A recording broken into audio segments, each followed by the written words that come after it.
Hello guys, आज के class में हम आपको कूलम्ब्स के नियम बताने वाले जो वेरी इंपॉर्टेंट थे।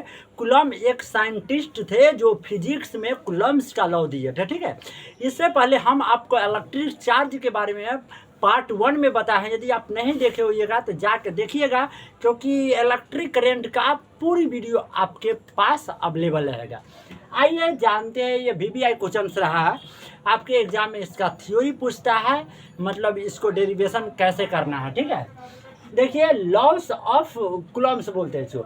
दो आवेश के बीच जो काम करने के बाद जो आकर्षण फोर्स, अट्रैक्शन फोर्स लगता है या प्रतिकर्षण फोर्स मतलब रिपल्सन फोर्स लगते हैं। जैसे कि हमारे पास एक प्लस क्यू आवेश है और एक माइनस क्यू आवेश है। एक आवेश का नाम रख दिया Q1 और दूसरा आवेश का नाम रख दिया Q2। ठीक है, ये प्लस पॉजिटिव चार्ज, ये माइनस निगेटिव चार्ज, तो एक दूसरे को पास लाने की कोशिश करेगा क्योंकि ये प्लस है और ये माइनस है। तो इसके बीच में एक प्रकार का फोर्स लगेगा जिसे हम लोग अट्रैक्शन फोर्स कहते हैं और F से दर्शाते हैं। ठीक है, मान लीजिए Q1 और Q2 के बीच की दूरी डिस्टेंस कितना है, R है।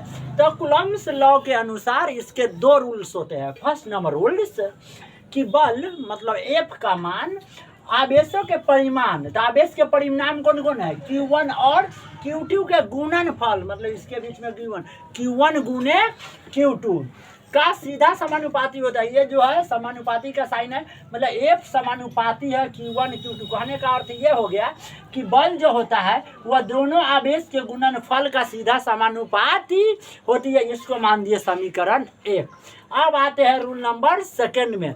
रूल नंबर सेकेंड हमारा क्या है कि बल जो होगी ना दोनों आवेश के बीच के दूरी के वर्ग के, जैसे F जो है वह समानुपाती है 1/r² के। तो सुनिए, R आपका दूरी हो गया वर्ग, तो R का वर्ग मतलब R के स्क्वायर, और व्युत्क्रमानुपाती का मतलब होता है 1 के बटा के नीचे दूरी हो, 1 के बटा के नीचे समथिंग होगा तो वह व्युत्क्रमानुपाती।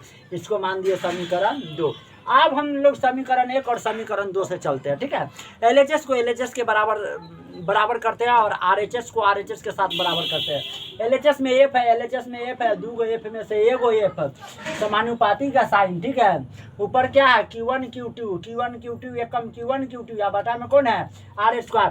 जब हम लोग समानुपाती का साइन हटा लेंगे, ठीक है, तो हमारे पास देखिए ये समानुपाती का साइन हटेगा तो एक कांस्टेंट K आएगा। ठीक है ना, K एक नियतांक है। जब जब समानुपाती का साइन आता है तो कोई कांस्टेंट K आता है, उसके जगह बराबर का साइन आता है। और यहाँ पर F क्या है, ये फोर्स एक प्रकार का बल है, और Q1 Q2 आपके तो दो आवेश है, और R जो है आपका एक दूरी है। अब देखना है कि विद्युत आवेश जो होता है विद्युत धारा गुणे समय होता है। विद्युत आवेश को Q से दर्शाते हैं, विद्युत धारा आपका I संकेत, समय का T।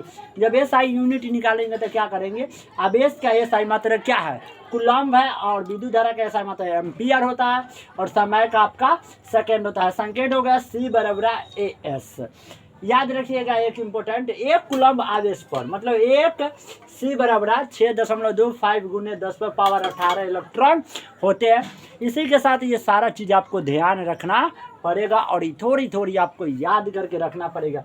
बाकी आप इसका डेरिवेशन के बारे में पता लगाएंगे कि यह कैसे आया, तो इस चीज़ को हम अगली लेक्चर में प्रूव करने वाले ही है। और अगली जो लेक्चर से आने वाले हैं वो इलेक्ट्रिक करंट पर ही आधारित है, मतलब विद्युत धारा क्या होती है और उसके बारे में सारी जानकारी आपको दी जाएगी। बाकी for the rest all the best, see you again, meet to next class. Thank you very much.